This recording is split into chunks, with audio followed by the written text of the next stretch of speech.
JBNN will keep you informed. I'm Michelle Jones. Hi guys. Before we go into the news, please remember to like, subscribe, leave a comment, and to share the news with someone today. Now on to the news. Taxi driver fatally shot, passengers injured in Linstead. A gunman posing as a passenger fatally shot a taxi driver and injured 3 people last night in Linstead, St. Catherine.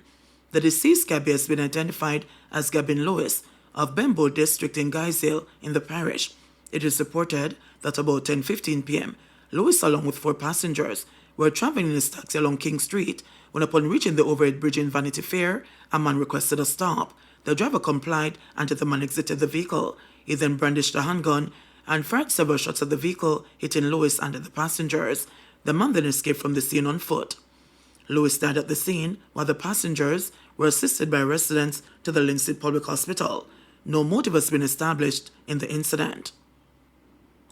Teen and man shot in St. Andrew gun attack have died. 2 of the 4 people who were shot in the St. Andrew Central Police Division on Sunday have succumbed to their injuries.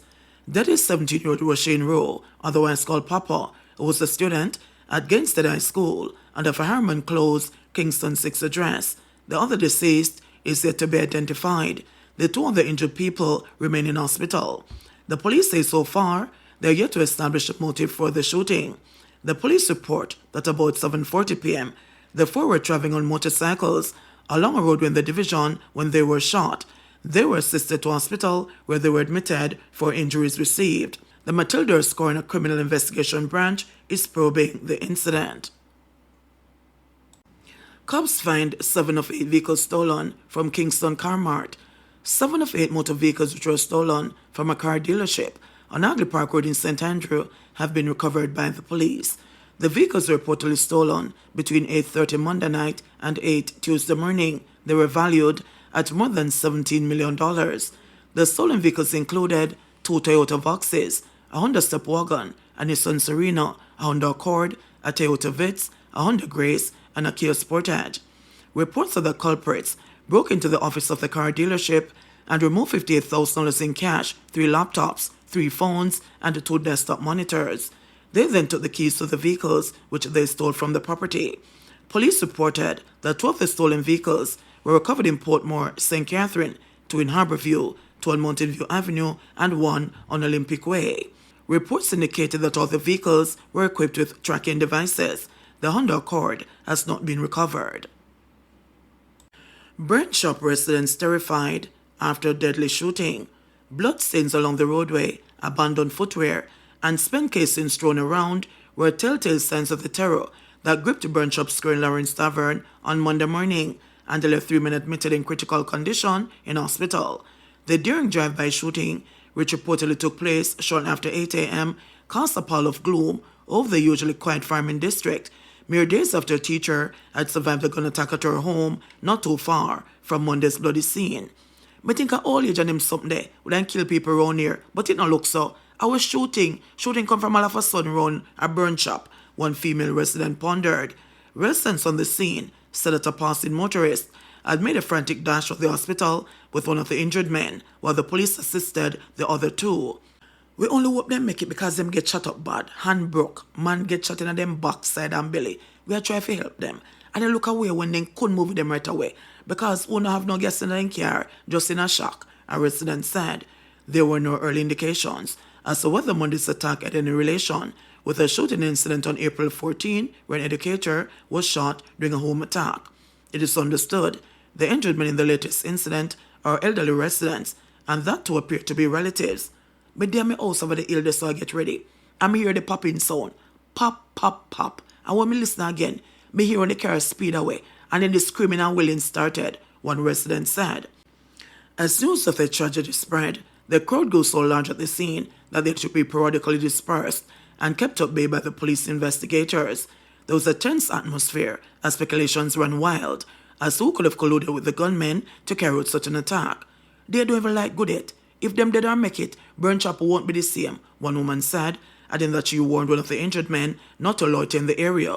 Up to last evening, the injured men were still at a corporate area hospital. A senior policeman said that the security forces will have to ramp up surveillance in the community as Monday's shootings could have serious implications for the preservation of peace and the livelihood in the area. The St. Andrew North Criminal Investigation Branch is probing the shooting. As at April 20, this division had recorded a 28% increase in shootings with 23 incidents. This is 5 more than the corresponding period in 2023.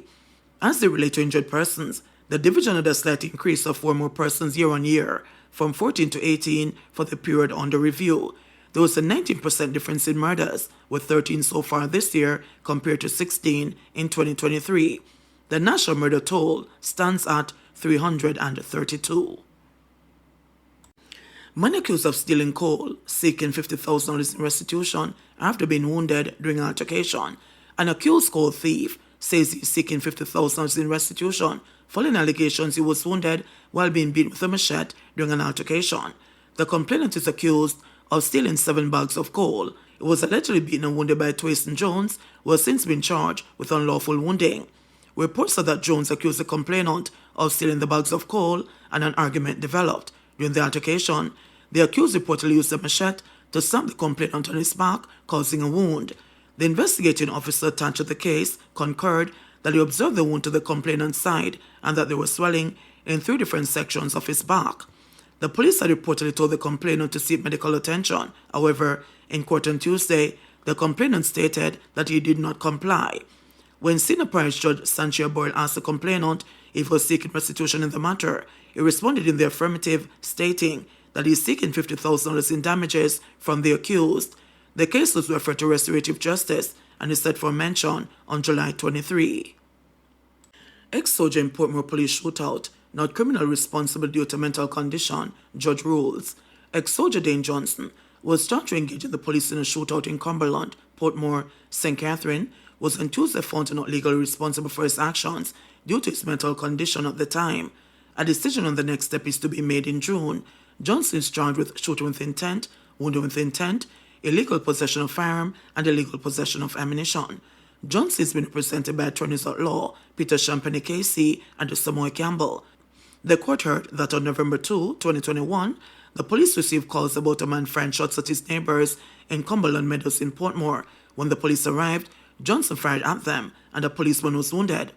Johnson locked himself inside his house and refused to comply with police orders to surrender. He subsequently surrendered after his wife came on the scene and spoke to him. Johnson was wounded during the incident and was hospitalized. The allegations were not challenged by the defense. At the trial in the Home Circuit Court, the defense led evidence from 5 psychologists that at the time of the incident, Johnson was suffering from schizophrenia that causes hallucinations and delusions. The court was told that he was diagnosed in 2017 with the condition. His wife also gave evidence that on the day in question, he was acting unusual, and when she saw him after the incident, he looked spaced out and was not responding to her. One of the cops who were involved in the shootout said that when he called out to Johnson to cease firing, he responded by singing a gospel song that was not known to him. Champagne and Campbell argued that based on Johnson's medical condition at the time, a special verdict should be entered, which would mean he is not by law responsible for the offenses. The trial judge, Justice Amery Granger, after hearing the evidence, entered the special verdict on all counts. The case will again be heard on June 7, at which time the judge will render a sentencing decision. Super Lotto player wins $163 million jackpot using dad's lucky numbers. A North Coast-based businessman has won the $163 million Super Lotto jackpot using numbers his father has been faithfully buying for years. The winning numbers were 4, 8, 9, 15, 30, and the Super Bowl too. This win is surreal, beyond anything I could have ever imagined, said Supreme Venture Limited's newest super millionaire at the official handover of his winnings recently. I buy Super Lotto occasionally, and I only bought this ticket because my father gave me the numbers and told me to buy a ticket. He's the one who checked the results and told me that the numbers hit. I was in shock when he called me and told me. It's almost unbelievable, he continued. When pressed to say whether he'll be sharing his windfall with the man who provided the lucky numbers, his answer was a resounding yes. Even though I'm the one who won the jackpot, this money will be used to help the whole family. I don't plan to borrow for anything like that.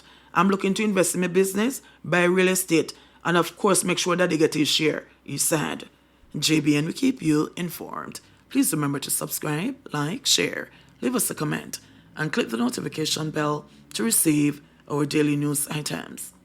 JBN will keep you informed. Please remember to subscribe, like, share, leave us a comment, and click the notification bell to receive our daily news items.